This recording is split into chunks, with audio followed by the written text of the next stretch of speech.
Downing Street Christmas parties are outrageous. It's the Prime Minister laughing in our faces. But while we've all been focused on that, something much, much bigger than that has been slipped past us, where the government is taking away our liberties on an industrial scale. You know those documentaries you've seen about a dictator's rise to power? And there's always a bit in the documentary where you think, why didn't they stop him? They could have stopped him when there was still time. That's the bit we're at. We currently have a bill going through its final stages of Parliament, the police bill, which now contains measures which would effectively shut down protest in this country. We'll be banned from locking on or indeed holding on to anything in pursuit of protest, one of the most important protest tactics around the world, used throughout history. You can't interfere in any way with the construction of any new major infrastructure. So you can't protest against a road being built, an airport being expanded.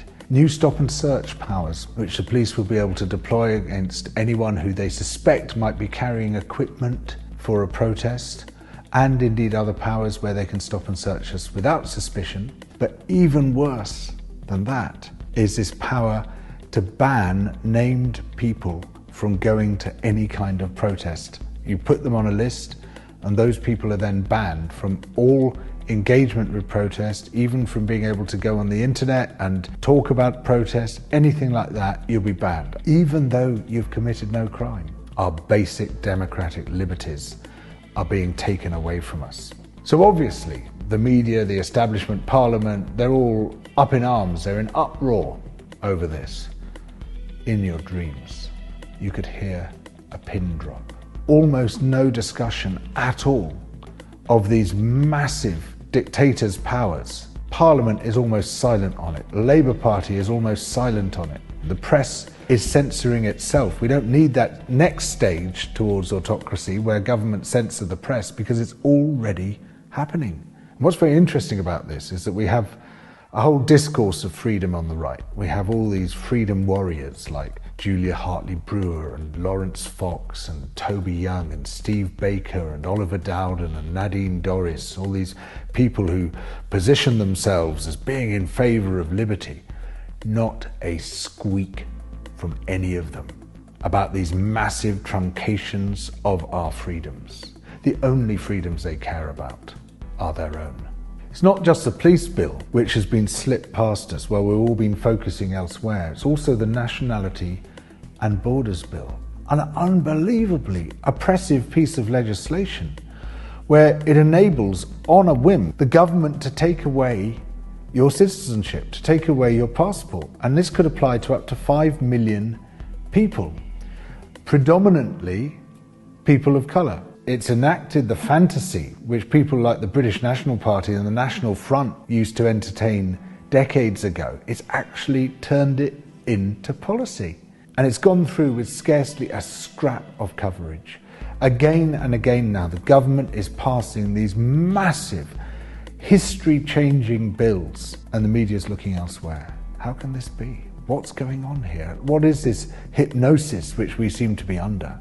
Media and government, government and media, the same figures go round and round. And they use all the skills and all the contacts which they accumulated as journalists and deploy that cleverness on behalf of their new political masters. Allegra Stratton is a classic example of this. She worked in newspapers and television before becoming the Prime Minister's spokesperson. She was the one who was caught laughing about that Christmas party and had to resign.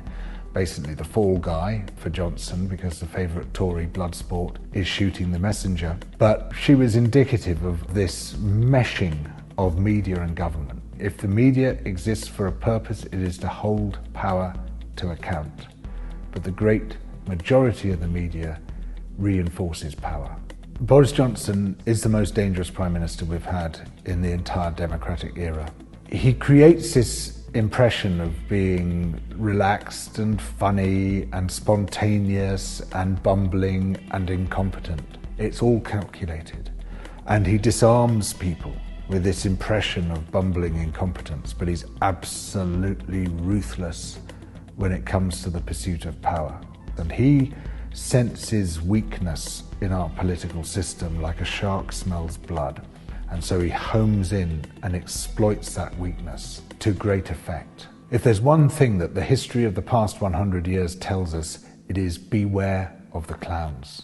People who seem ridiculous are the most dangerous people of all in politics. We weren't sufficiently aware of the dangers of the clowns, and we elected one as Prime Minister. The whole thrust of unaccountable power is that you can do things that other people can't. You don't have to abide by the rules because you're powerful. You're above all that. It's the other people who do. And so we have this situation in this country where the Prime Minister and his cronies are mocking us. As we abide by the COVID rules, they just ignore them and laugh in our faces. And while they're doing so, they impose the most draconian legislation in living memory on the rest of us. This is how dictatorship works, and we are sliding towards it at the moment. The motive power of dictatorship is that there's one rule for the elite and a completely different rule for the people.